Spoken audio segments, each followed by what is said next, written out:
Assalamualaikum warahmatullahi wabarakatuh. Innal hamdalillah nahmaduhu wa nasta'inuhu wa nastaghfiruh wa na'udzu billahi min shururi anfusina wa min sayyiati a'malina. May yahdihillahu fala mudilla lahu wa may yudlil fala hadiya lahu. Asyhadu an la ilaha illallah wahdahu la syarika lahu wa asyhadu anna Muhammadan abduhu wa rasuluh. Allahumma shalli ala nabiyyina Muhammad wa ala alihi wa sahbihi ajmain. Amma ba'd. Jemaah kajian ketarjian Masjid Ad-Da'wah PCM Padangan yang dimuliakan Allah, alhamdulillah pada sore hari ini kita masih diberikan oleh Allah Subhanahu wa taala nikmat yang berupa kesehatan dan juga kesempatan, sehingga kita masih bisa istiqomah dalam upaya kita mentradisikan kajian ketarjian di lingkungan warga Muhammadiyah. Salawat dan salam semoga senantiasa terlimpahkan kepada Nabiullah Muhammad SAW, keluarganya, sahabatnya, dan seluruh orang yang mengikuti sunnahnya sampai hari kiamat. Bapak dan ibu sekalian yang dimuliakan Allah, insyaallah topik yang kita akan kaji pada sore hari ini berkaitan dengan fikih Kiai Haji Ahmad Dahlan. Kita akan mencoba mendalami bagaimana pemikiran keagamaan Kiai Haji Ahmad Dahlan, secara khusus berkaitan dengan pemikiran fikih. Topik ini kita coba jadikan sebagai refleksi milad Muhammadiyah ke 112, Pak. Karena Muhammadiyah berdiri tahun 18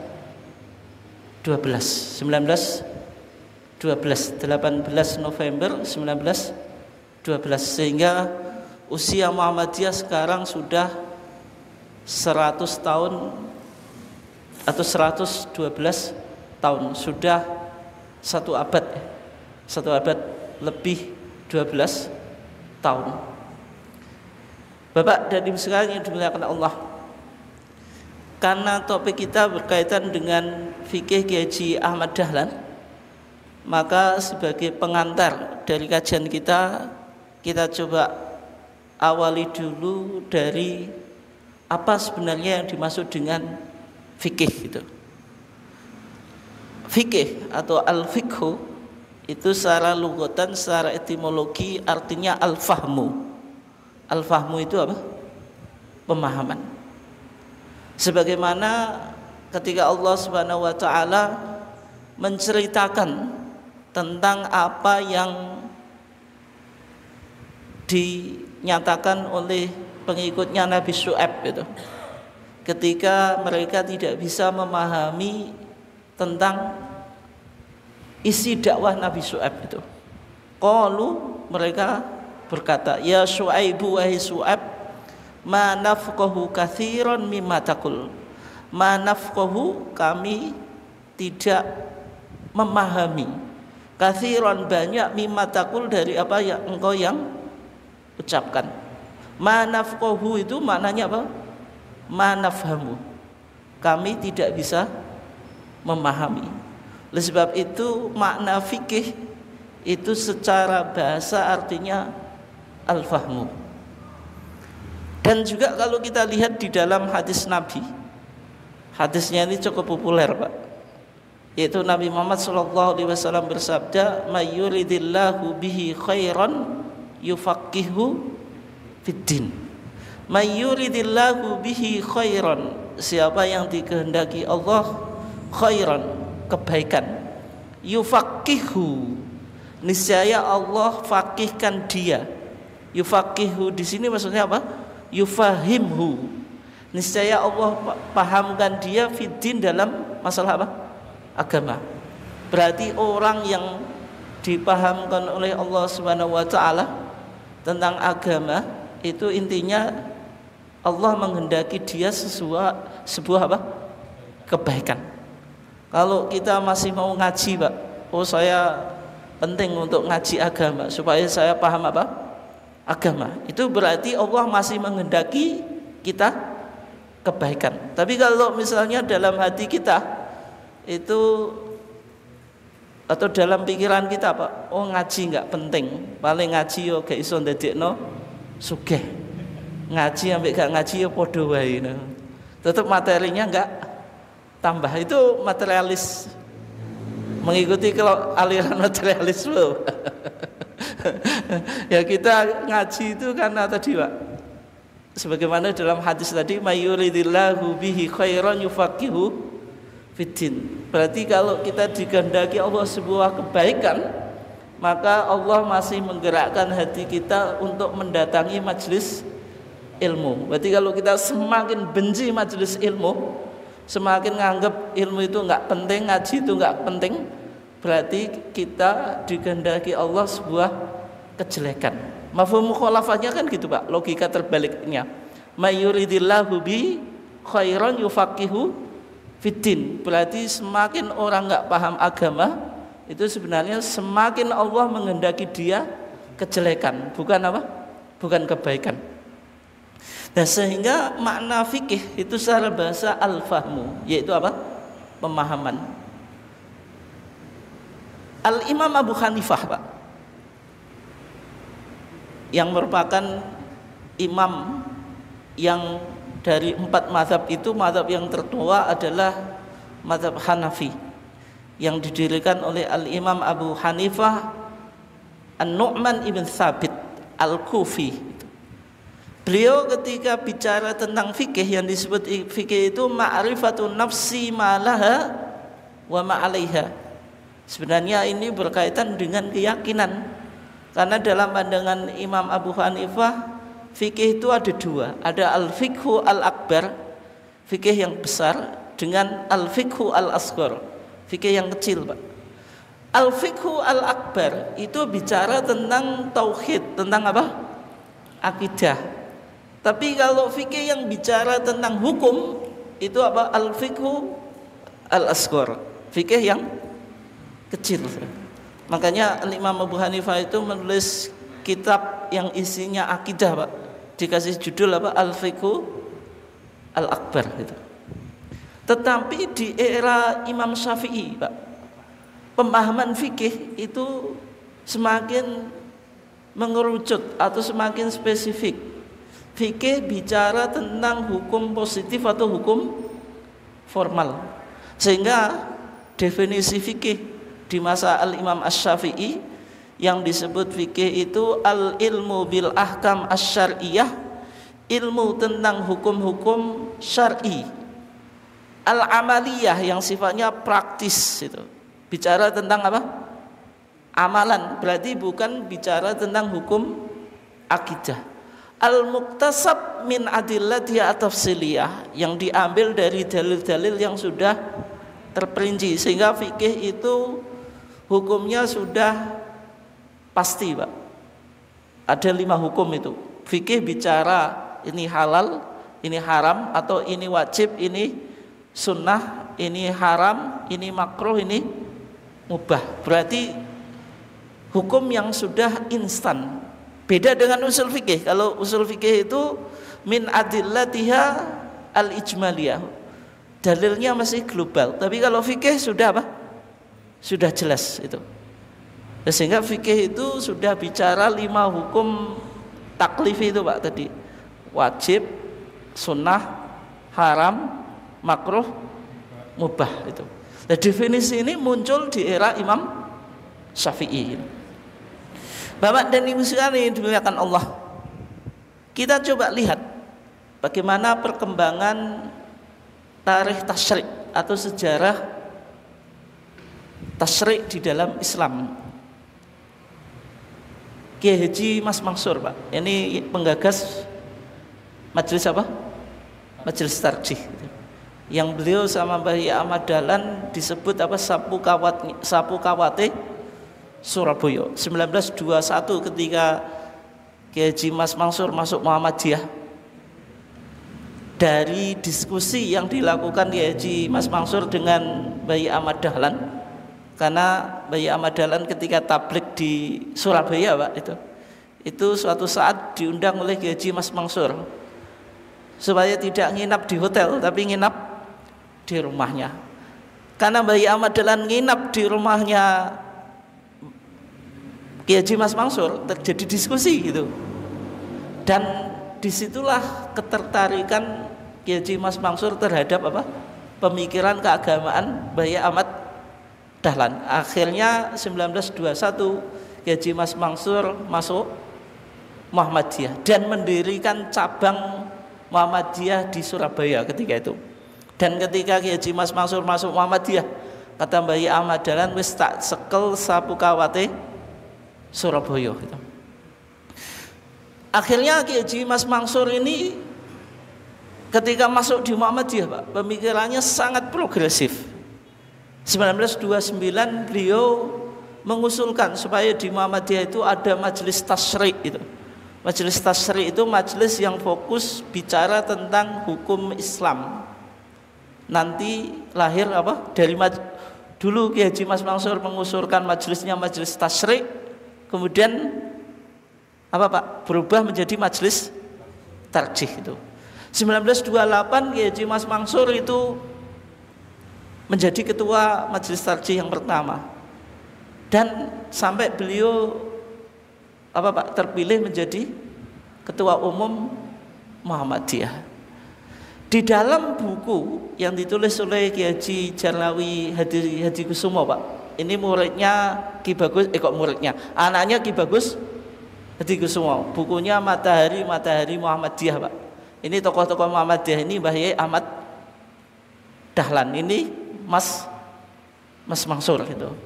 Ya, ketika Kiai Haji Jarlawi Hadikusumo menjelaskan siapa sosok Kiai Haji Mas Mansur itu, ya, di antaranya yang diungkap gitu, pemikiran Kiai Haji Mas Mansur yang berkaitan dengan pemikiran fikih Pak. Maka di dalam salah satu tulisannya, atau ini bukan tulisannya, pidato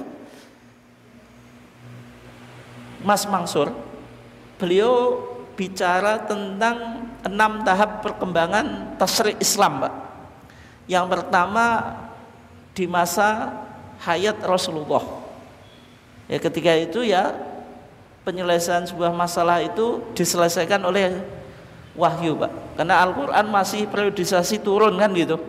Setiap persoalan direspon oleh wahyu dan langsung ditanyakan kepada Nabi. Setelah Rasulullah meninggal, itu beralih ke zaman kepemimpinan Al-Khulafa Ar-Rasyidin itu. Mulai dari Abu Bakar As-Siddiq, Umar ibn Khattab, terus Utsman ibn Affan, terus Ali ibn Abi Thalib itu. Kemudian setelah itu masa sahabat. Tapi sahabat yang muda tuh, yang junior, dan para tabi'in. Maksudnya tabi'in yang senior Pak. Ini setelah Khulafa Ar-Rasyidin berakhir. Setelah itu masa mulainya perkembangan ilmu fikih gitu. Mulai muncul imam-imam mazhab itu mulai muncul gitu. Dan lahir 4 mazhab itu. Mazhab yang tertua itu mazhab Hanafi yang didirikan oleh Al-Imam Abu Hanifah An-Nu'man ibn Thabit. Terus mazhab Maliki yang didirikan oleh Al-Imam Malik ibn Anas. Terus mazhab Asy-Syafi'i yang didirikan oleh Muhammad ibn Idris Asy-Syafi'i. Terus mazhab Hambali yang didirikan oleh Al-Imam Ahmad ibn Hanbal Asy-Syaibani. Tapi kalau dalam urutannya pidatonya Kiai Haji Mas Mansur Pak, itu mazhab Syafi'i karena diurutkan pada mazhab yang populer di Indonesia. Padahal mazhab Syafi'i ini urutannya nomor berapa? Nomor 3 kan itu. Al-Imam Ahmad itu gurunya Imam Syafi'i. Imam Syafi'i berguru ke siapa Pak? Imam Malik gitu. Dan Imam Syafi'i juga berguru kepada Al-Imam Abu Hanifah tapi lewat muridnya Pak, yaitu Muhammad ibn Hasan Asy-Syaibani. Sebenarnya mazhab 4 itu punya silsilah sanad Pak, itu punya apa, silsilah sanad. Imam Ahmad pernah ketemu Imam Syafi'i, Imam Syafi'i pernah ketemu Imam Malik. Tapi kalau Imam Abu Hanifah, kalau Imam Syafi'i nggak pernah ketemu Imam Abu Hanifah, tapi berguru kepada muridnya Al-Imam Abu Hanifah, itu siapa? Muhammad ibn Hasan Asy-Syaibani itu. Dan setelah mazhab ini kitab-kitabnya terkodifikasi Pak, maka muncul masa yang disebut dengan masa taklid buta. Karena rumusan fikih itu sudah dianggap final Pak, itu semua permasalahan dikembalikan kepada kitab fikih, tidak dikembalikan kepada dalil Quran dan sunnah. Menganggap para ulama ketika itu sudah tidak selevel imam-imam mujtahid, sehingga masa ini disebut masa taklid buta. Dalam penjelasannya Kiai Haji Mas Mansur Pak, yang disebut masa taklid buta itu apa? Al-Quran dan Sunnah hanya ditekuni oleh para ulama, sedang orang umum hanya berpegang kepada pendapat dan fatwa para ulama itu. Berarti yang merujuk pada Quran dan Sunnah itu hanya para ulama. Orang awam cukup ikut para ulama Pak, baik melalui kitabnya atau fatwa dari ulama tersebut.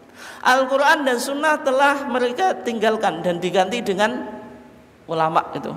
Orang tidak lagi merasa perlu untuk mempelajari isi Al-Quran dan contoh yang telah diberikan oleh Rasulullah, tetapi menganggap cukup bila telah mengikuti pendapat serta fatwa para ulama tersebut.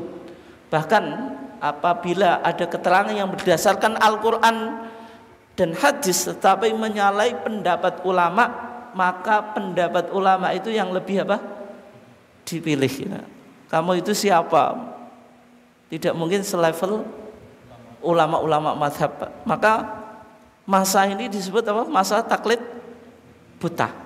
Sehingga kajian fikih itu hanya fokus pada kitab-kitab yang sudah ditulis Pak oleh para imam-imam mazhab tadi. Orang sudah tidak menganggap penting untuk mengkaji Al-Quran dan hadis itu, dan dianggap pintu ijtihad itu sudah apa? Sudah tertutup gitu. Nah, sehingga masa ini disebut sebagai masa taklid buta, dan pintu ijtihad tadi apa? Tertutup. Ada deklarasi bahwasanya pintu ijtihad itu sudah tertutup karena tidak ada seorang ulama pun yang bisa selevel dengan ulama-ulama atau imam-imam apa? Mazhab. Nah, masa inilah yang disebut dengan masa taklid buta. Di masa taklid buta Pak, kondisi umat Islam ketika itu juga diperkeruh dengan adanya kolonialisasi dari bangsa Barat. Barat semakin maju, terutama setelah Barat melakukan apa Pak? Sekularisasi, memisahkan diri dari dogma gereja, antara religion and state Pak, antara agama dengan negara itu harus dipisah itu. Justru Barat semakin meninggalkan dogma gereja, itu semakin apa? Maju. Maka ada masa kejayaan Barat yang disebut Golden Age atau Renaissance Pak, itu kan Barat semakin maju dengan meninggalkan dogma-dogma apa? Gereja. Dan akhirnya Barat juga berhasil menjajah atau mengkolonialisasi negara-negara Islam. Hampir semua kawasan Islam itu pernah dijajah oleh bangsa Barat itu. Nah, sehingga di situ umat Islam itu semakin mundur. Di satu sisi ada taklid buta, di satu sisi apa? Mengalami kolonialisasi Barat atau bangsa Eropa Pak. Sehingga taklid buta ini juga masuk di Indonesia gitu. Kalau kita lihat apa yang ditulis oleh HPT Pak, nanti jenengan cek di HPT jenengan halaman paling belakang Pak, paling akhir itu. Ada judul yang namanya penerangan tentang hal tarjih. Ini nukilan dari SM Suara Muhammadiyah tahun 1936. Di antara yang disebutkan di sana Pak, coba kita baca ya. Nanti jenengan cek sendiri di HPT lama atau HPT jilid 1 yang halaman paling belakang Pak itu. Sebelum daftar isi ya. Di sana dikatakan, baiklah kami memberi sedikit keterangan bahwa perselisihan paham dalam masalah agama sudahlah timbul dari dahulu, dari sebelum lahirnya Muhammadiyah. Muhammadiyah lahir tahun 1912. Tapi perdebatan tentang soal agama, kalau dulu di Indonesia ada kaum tua dengan kaum muda Pak. Kalau kaum tua itu yang madhabi, kalau kaum muda itu dia mengembangkan spirit tajdid. Ya kaum muda itu nanti melahirkan kelompok kaum muda ini Pak, kemudian mendirikan organisasi ya Muhammadiyah, Persis Persatuan Islam, dan juga Al-Irsyad Pak. Ini disebut kaum muda itu.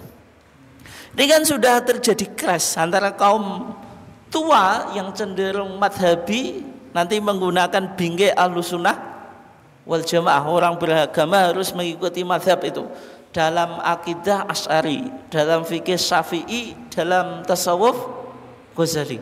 Tapi kalau kaum muda itu spiritnya aruju ilal Quran wa sunnah, kembali kepada Quran dan sunnah tanpa berafiliasi kepada madhab tertentu itu. Nah, di sana dikatakan ya, sebab-sebabnya banyak, diantaranya coba jenengan perhatikan kalimat ini. Karena masing-masing memegang teguh pendapat seorang ulama atau yang tersebut di suatu kitab. Pokoknya kalau ini dawuhnya ulama fulan atau ulama si A si B, itu sudah dianggap betul Pak, secara mutlak. Atau ini didawuhkan oleh kitab kuning. Kamu itu siapa kok menantang kitab kuning gitu. Dengan tidak suka menghabisi perselisihannya itu dengan musyawarah dan kembali kepada Al-Quran, perintah Tuhan Allah, dan kepada hadis sunnah Rasulullah. Jangan paham atau enggak? Ini bahasa sebelum EYD masih susah untuk dipahami redaksinya itu karena 1936. Artinya dalam pandangan Muhammadiyah itu ya sumber primer itu ya Al-Quran dan As-Sunnah. Pendapat ulama, pendapat kitab kuning itu boleh diuji dengan Al-Quran dan As-Sunnah Pak itu. Bukan berarti kalau ini sudah difatwakan ulama itu tidak boleh dikaji ulang, atau kalau ini sudah disebutkan di kitab kuning nggak boleh dikaji ulang. Sehingga Muhammadiyah ketika itu menawarkan gagasan kitab kuning dan pendapat ulama itu penting, tapi tidak boleh dimutlakan kebenarannya. Boleh diuji apakah ini sesuai dengan Quran atau sunnah itu. Ini spirit tajdid yang dikembangkan oleh kaum muda. Jadi cara beragama semuanya dikembalikan pada Quran dan sunnah. Tapi kalau kaum tua Pak, pokoknya kalau ini sudah ada di kitab kuningnya atau ini sudah difatwakan oleh para ulama, ya sudah harus diterima itu. Tapi kalau kaum muda itu berani menguji pendapat-pendapat yang sudah ada di dalam kitab kuning dan difatwakan ulama, apakah sesuai dengan Al-Quran atau sunnah. Di dalam kitab yang mungkin jenengan juga sudah tahu, kitab ini cukup populer Pak, itu cukup populer ya. Rata-rata orang Muhammadiyah juga punya itu. Yaitu Fiqhus Sunnah. Ini sudah diterjemahkan oleh penerbit Al-Ma'arif ya. Kalau nggak salah ada 14 jilid kalau nggak salah itu. Biasanya di masjid-masjid Muhammadiyah ada. Kalau versi bahasa Arabnya ada 3 jilid Pak. Cetakan yang terbaru ada 4 jilid ya. Nah, ini yang saya tampilkan ini sudah terjemahan itu Fiqh Sunnah yang ditulis oleh Syekh Sayyid Sabiq, orang Mesir Pak itu. Beliau termasuk anggota Ikhwanul Muslimin gitu. Dan Hasan Al-Banna tahu ya kan? Yang mendirikan Ikhwanul Muslimin itu yang mendorong Syekh Sabiq untuk menulis fikih gitu loh. Dulu itu ditulis dalam majalah Pak, tapi dikumpulkan itu sehingga yang jilitannya ada di Mesir itu yang masih kecil-kecil itu Pak, 14 jilid itu. Tapi kalau sekarang sudah disatukan menjadi tiga jilid besar Pak itu. Di Muqaddimah Fiqh Sunnah di sana dijelaskan taklid buta itu betapa bahayanya Pak. Coba Pak nih. Waqad balagha al-ghulu fi thiqah, telah sampai berlebihan dalam mempercayai bihaula'i al-a'immah, dengan para imam Pak. Hatta qala al-Qarhi, sampai al-Imam al-Qarhi. Coba yang dikatakan bagaimana Pak?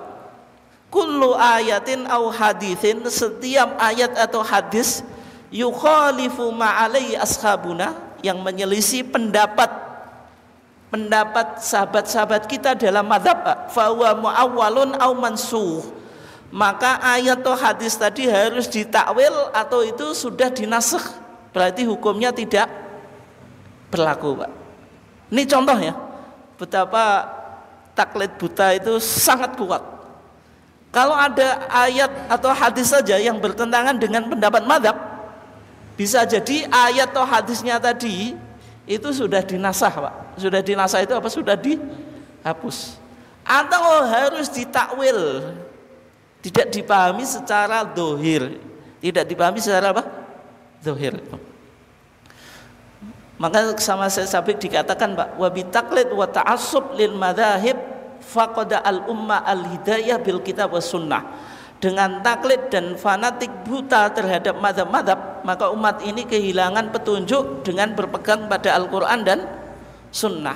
Wa hadatsat al-qaul, maka terjadilah statement atau deklarasi apa Pak? Bin sidadi babil ijtihad, dengan tertutupnya bab ijtihad. Coba apa yang dikatakan oleh Syekh Sabiq Pak? Setelah itu wasaratis syariah ya aqwalul fuqaha, maka yang terjadi syariah itu pendapat-pendapat para ulama. Wa aqwalul fuqaha hiya syariah, dan pendapat-pendapat ahli fikih itu syariah. Padahal itu syariah itu pendapat ulama atau Al-Qur'an dan hadis Pak. Al-Qur'an dan hadis kan itu.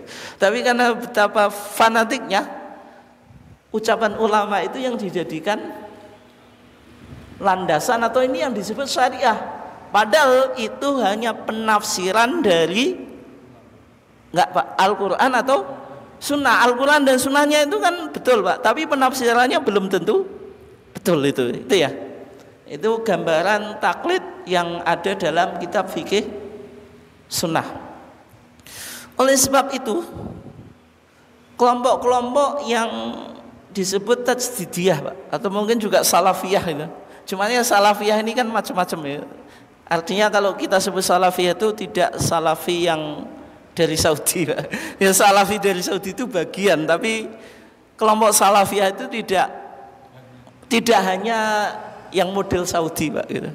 Ya, kita di Muhammadiyah itu juga ada tajdid salafi juga Pak, dengan kembali pada Quran dan sunnah. Cumanya kalau kita bicara tentang muamalah duniawiyah itu lebih longgar daripada teman-teman yang ada di Saudi Pak. Semuanya kan dibid'ahkan. Kalau kita di Muhammadiyah hanya akidah dan ibadah yang ketat Pak, kembali pada Quran dan sunnah. Tapi kalau muamalah duniawiyah agak longgar gitu. Nah, menyerukan untuk arju ilal Quran was sunnah, kembali pada Quran dan sunnah, maksudnya menjadikan Al-Quran dan sunnah itu sebagai sumber atau referensi dalam kita menyelesaikan persoalan itu. Ya tadi yang disebutkan oleh penerangan tentang hal tarjih kan juga apa Pak, menekankan pentingnya kita kembali pada Quran dan sunnah. Maka 1912 Pak, Mbah Ya Ahmad Dahlan itu mendeklarasikan sebuah jamiah, sebuah persyarikatan yang disebut apa? Muhammadiyah. Lahir tanggal berapa? 18 November 1912. Kiai Haji Ahmad Dahlan mendirikan Muhammadiyah di Kauman atau Yogyakarta. Tapi sebenarnya Pak, nama Muhammadiyah itu ide pemberian nama Muhammadiyah itu bukan dari Mbah Ahmad Dahlan itu. Tapi dari siapa Pak? Hah? Yang mengusulkan nama Muhammadiyah itu. Ada muridnya Mbah Ahmad Dahlan namanya Kiai Haji Sangidu Pak.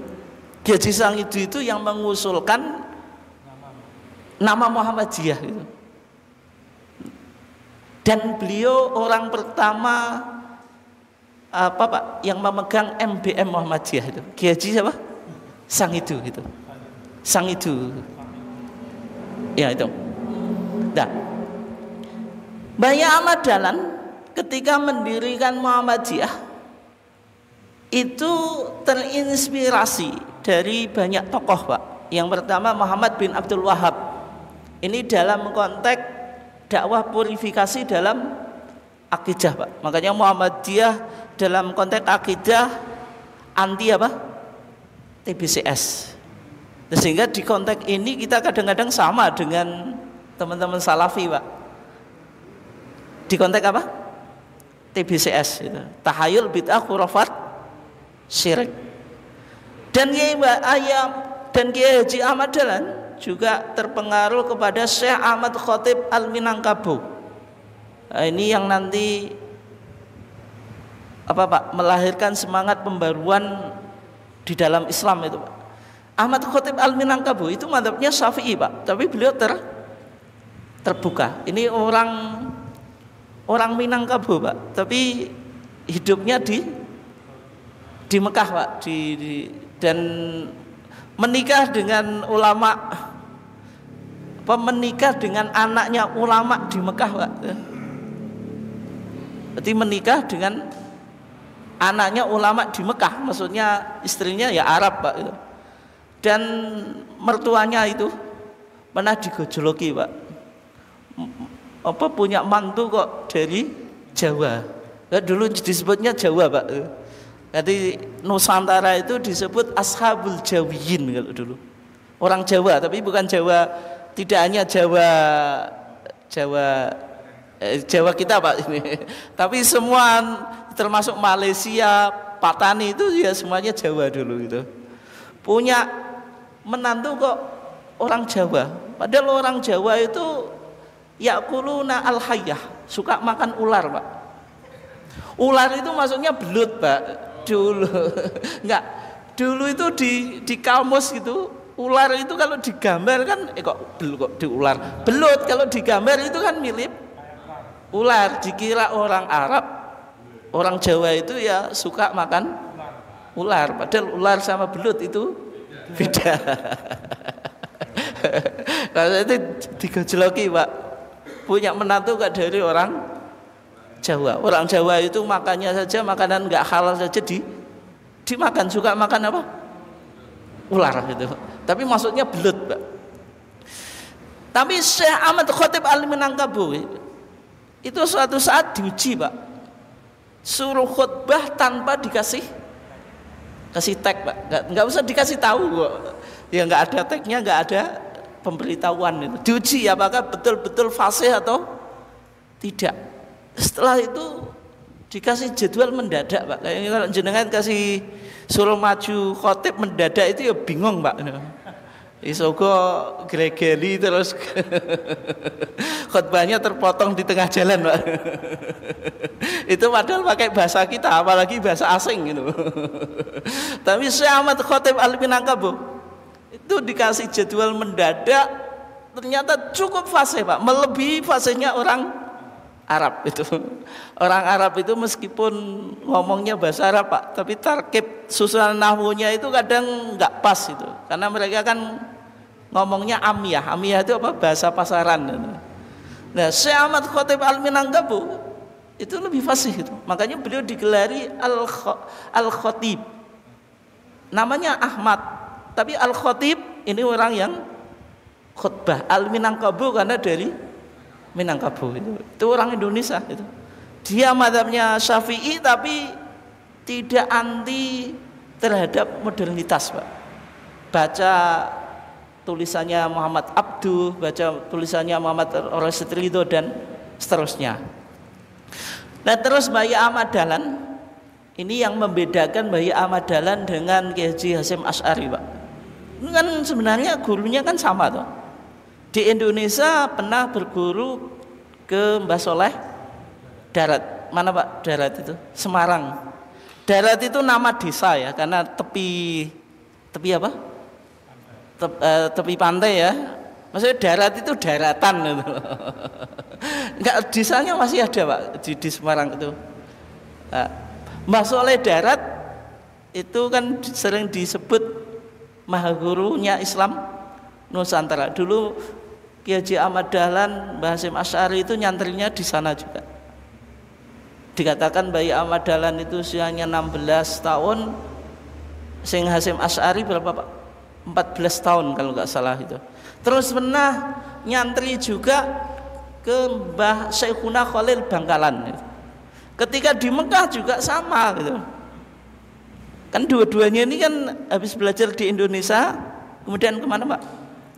Ke Mekah. Bedanya kalau Bayi Ahmad Dahlan itu menerima pemikiran-pemikiran modern yang dikembangkan Muhammad Abduh, Muhammad Rosyid Ridho. Ini tokoh-tokoh gerakan pembaruan yang ada di mana Pak? Di Mesir. Ada 3 serangkai tokoh-tokoh pembaruan di Mesir Pak. Syekh Jamaluddin Al-Afghani punya murid siapa? Muhammad Abduh, kemudian punya murid Muhammad Rosyid Ridho. Muhammad Abduh itu pemikirannya luar biasa Pak. Beliau pernah ke Perancis. Ketika di Perancis itu punya statement yang menarik itu. Dia bilang, Ra'aitul Islama bidunil muslimin. Saya di Perancis melihat Islam, kejayaan Islam, tapi nggak ada seorang pun di sini yang Muslim. Ketika melihat negara Mesir dan negara Islam yang lainnya, Ra'aitul muslimin, saya melihat semuanya orang Muslim, Pak, tapi biduni Islam, tidak ada yang mempraktekkan Islam.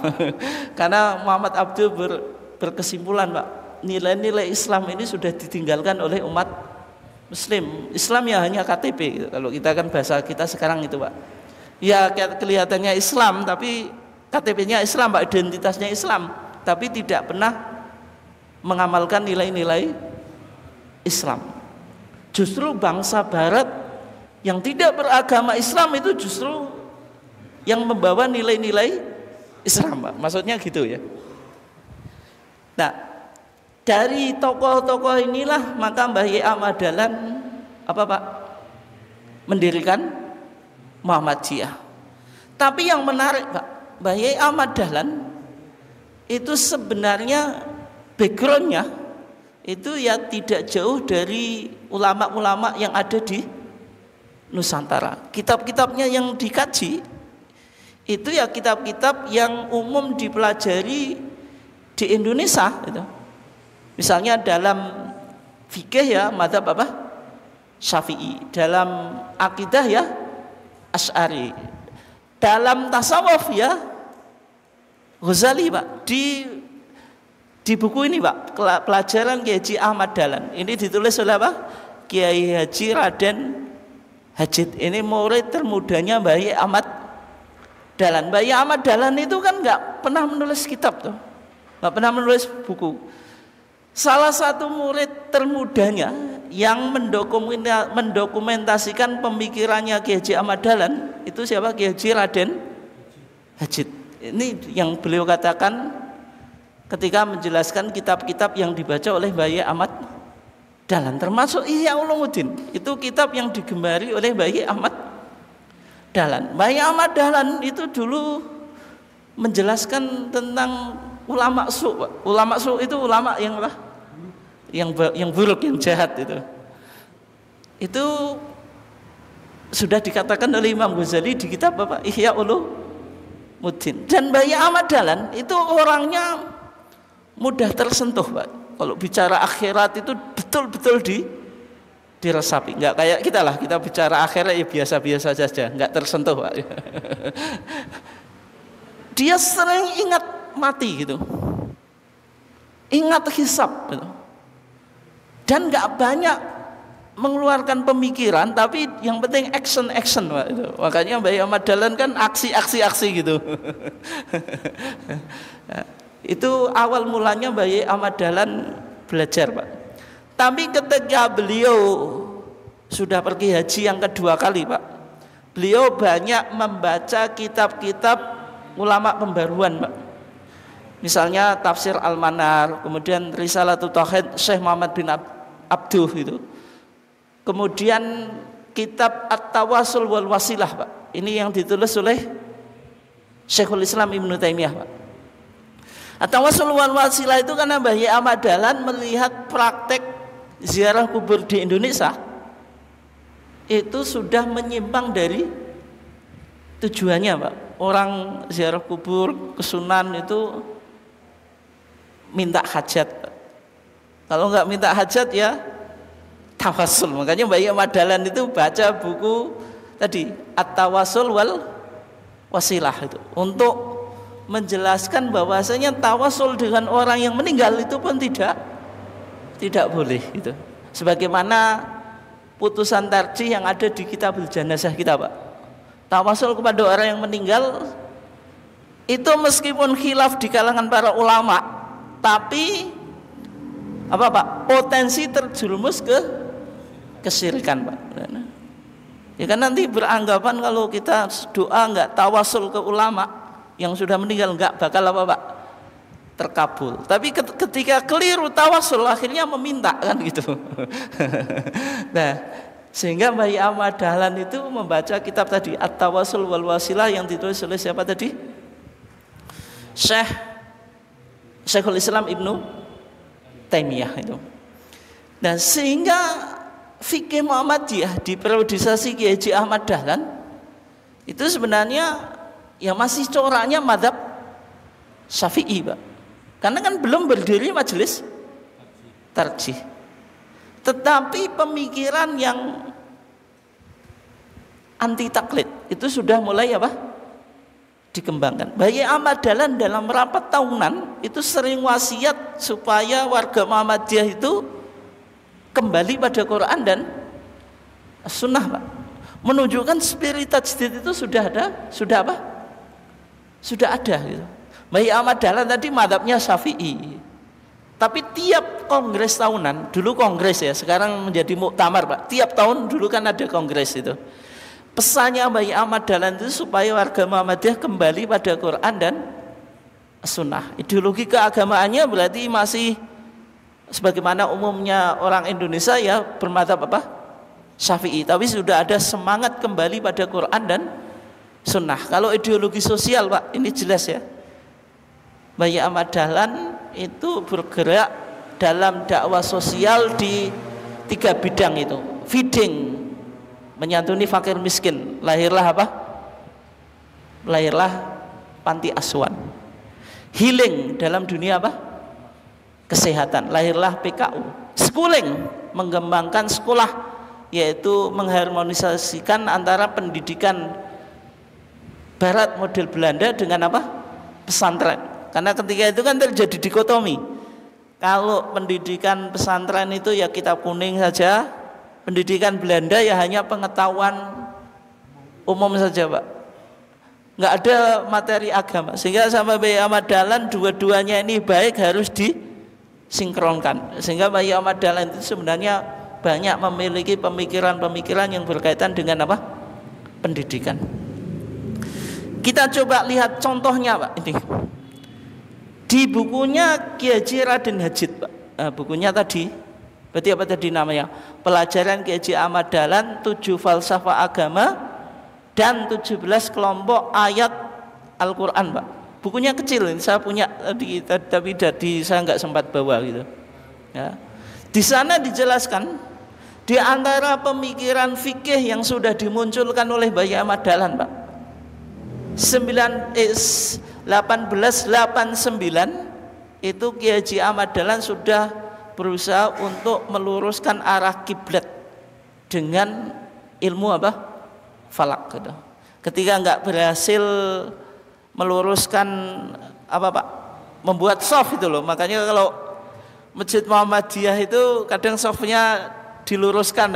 Itu sebenarnya punak sanatnya ke Bayi Ahmad Dahlan. Cumanya problemnya masjid sudah dibangun, softnya baru diluruskan Pak. Kadang penceng-penceng wis gak enak. Tapi sebenarnya itu dulu punya sanad apa? Ya ke Bayi Ahmad Dahlan. Ke Masjid Kauman gagal. Akhirnya apa? Di musolanya itu lah. Di musola atau Langgar Kidul. Jenengan kalau sudah pernah ke Langgar Kidul Pak ya? Masjid Agung terus masjid ya ke belakang Pak itu. Itu ada juru kuncinya. Kalau jenengan bisa masuk, tapi harus izin ke juru kunci. Yang di atas itu garitan dulu Bayi Ahmad Dahlan membenarkan shaf itu masih ada Pak itu.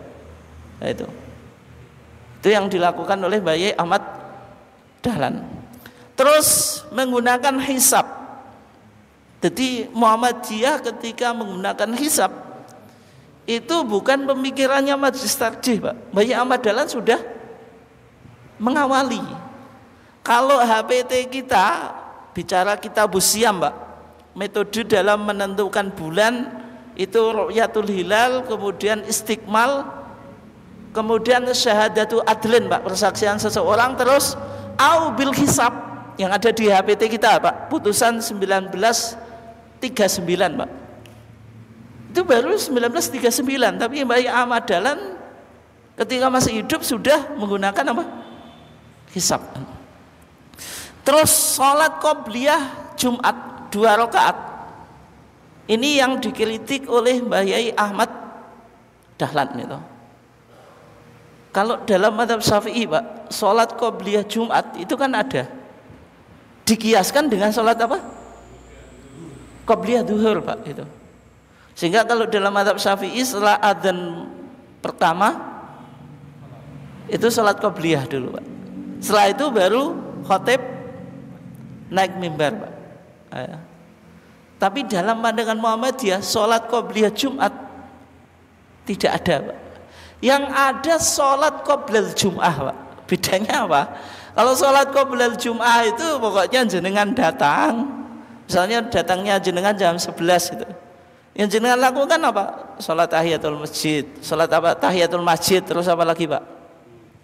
Sholat ba'dal wudu misalnya. Atau sholat duha. Atau sholat intidor. Atau sholat mutlak. Pokoknya patokannya sampai imam naik mimbar gitu. Berarti kalau sudah imam naik mimbar sudah tidak ada sholat apapun Pak itu. Kecuali yang jenengan terlambat gitu. Yang dalam hadisnya sudah tidak nilai korban itu Pak gitu.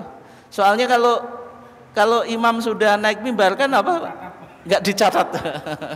Ya wis gak koyok korban unta, gak koyok korban sapi, korban wedhus terus apa Pak? Pitik ambek ndok Pak itu. Sak ngisor wis gak enek Pak. Soalnya apa? Malaikat sudah yastami'una dzikra. Malaikat sudah sibuk mendengarkan khutbah. Wis enggak punya waktu untuk menulis jenengan sing wis keri-keri itu, Pak. Tapi itu pun disunahkan untuk apa?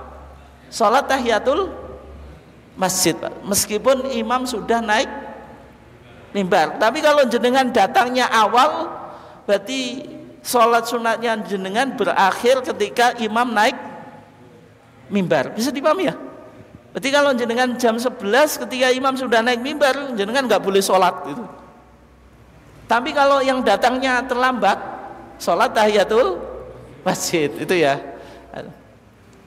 Terus adzan Jumat 2 kali itu juga sudah dikritik oleh Bayi Ahmad Dahlan gitu. Ini nanti jenengan cek di tadi bukunya Raden Haji halaman 101 itu. Adzan Jumat 2 kali itu kan di masa siapa? Utsman ibn Affan. Di dalam hadisnya dijelaskan ketika itu lama kathuron nas, populasi umat Islam semakin apa? Semakin banyak. Sehingga Utsman itu membuat cara untuk memanggil umat Islam supaya mendatangi Jumat, Pak. Tapi di Zawra. Zawra itu menara yang dekat pintu pasar, Pak. Itu yang dilakukan oleh Utsman itu.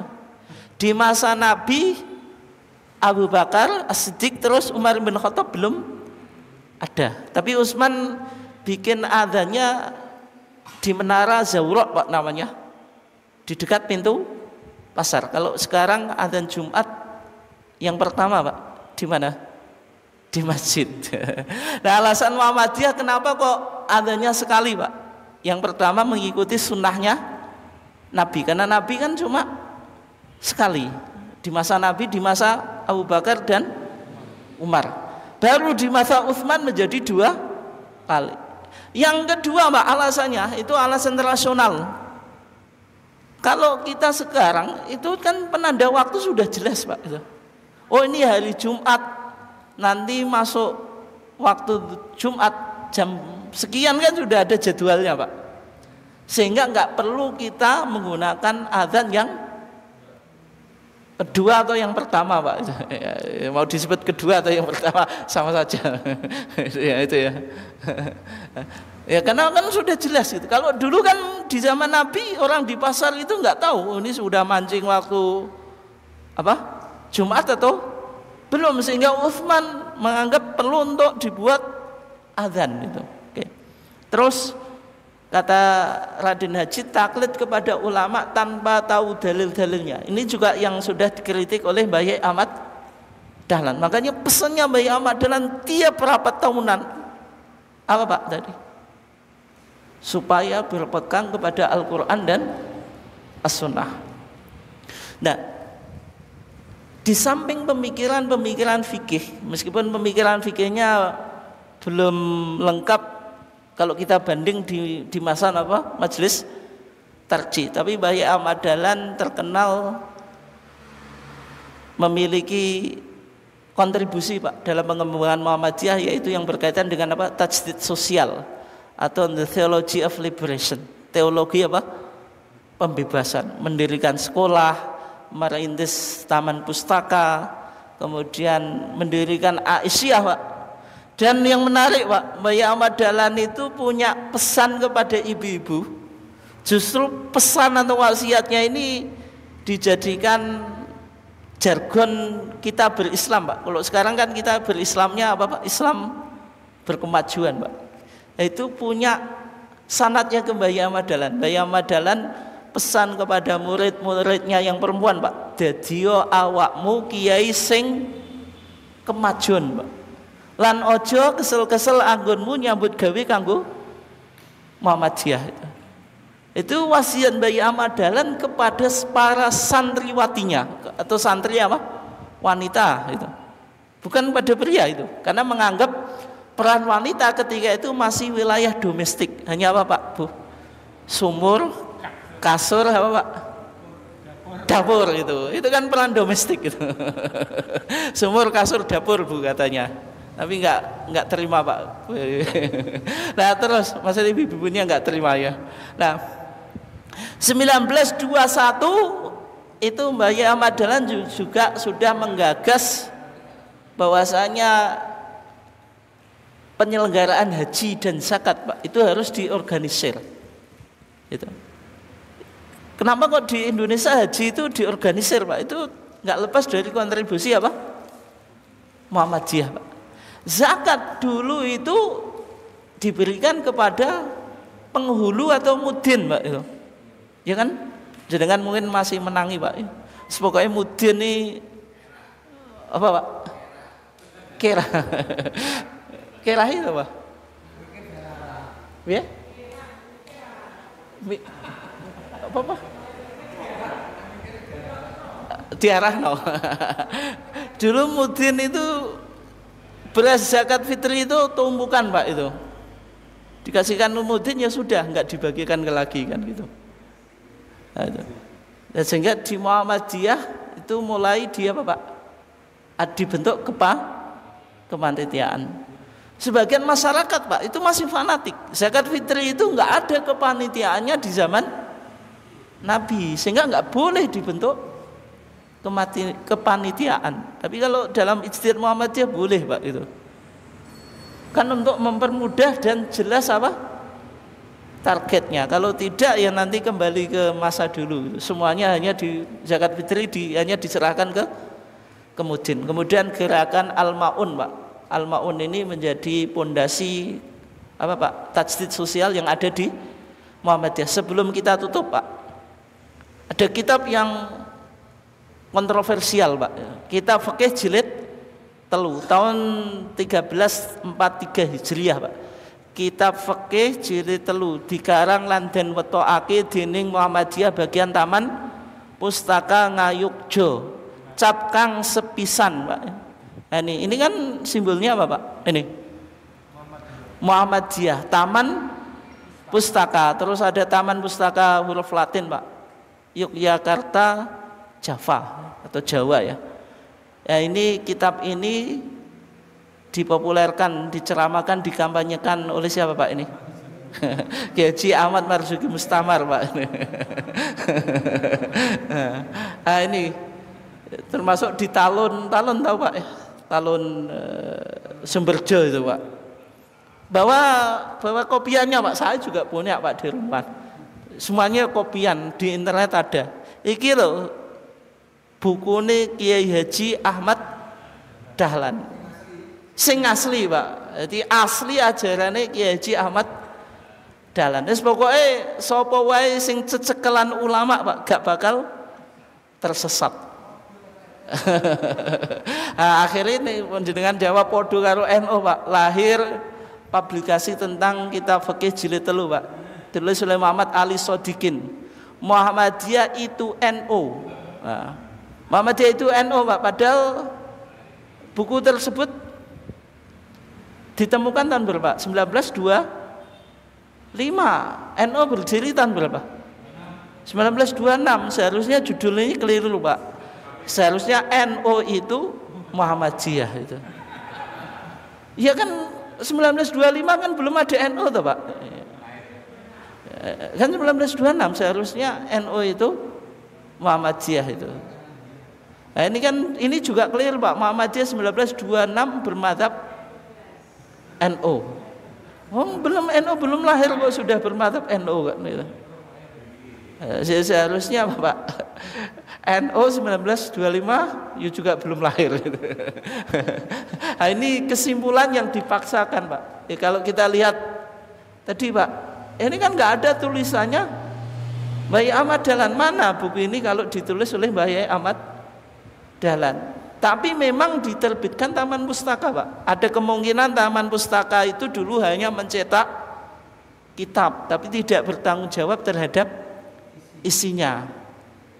Ataupun kalau iya, Pak, ini kan hanya tim penulis. Ketika itu memang pemikiran Muhammadiyah belum ada yang menyatukan, Pak. Belum berdiri majelis tarjih. Tapi yang jelas Mbah Yai Ahmad Dahlan bukan penulis kitab tersebut, Pak. Enggak ada.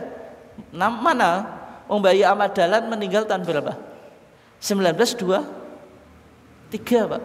Nah, buku ini 1925 kan berarti sudah meninggal Mbah Yai Ahmad Dahlan. Itu kesimpulan yang dipaksakan. Kesimpulannya apa? Yang dipaksakan. Meskipun sering dikampanyekan kemana-mana, Pak, itu. Mungkin itu saja dari kesimpulan kita, Pak. Memang pemikiran fikih di masa Mbah Yai Ahmad Dahlan itu belum sekomprehensif di saat berdirinya majelis tarjih, karena Mbah Yai Ahmad Dahlan dakwahnya lebih pada dakwah sosial, atau tadi meletakkan pondasi gerakan tajdid sosial yang diistilahkan dengan apa, Pak? Theology of Liberation. Mungkin itu saja kajian kita. Sudah jam 5. Ini ada pertanyaan atau enggak ini? Ada, Pak, Bu? Enggak ada ya? Enggak ada, karena saya juga ganti tempat, Pak. Oke, saya kira cukup. Wassallallahu ala nabi Muhammad wa ala alihi wasallam. Wassalamualaikum warahmatullahi wabarakatuh.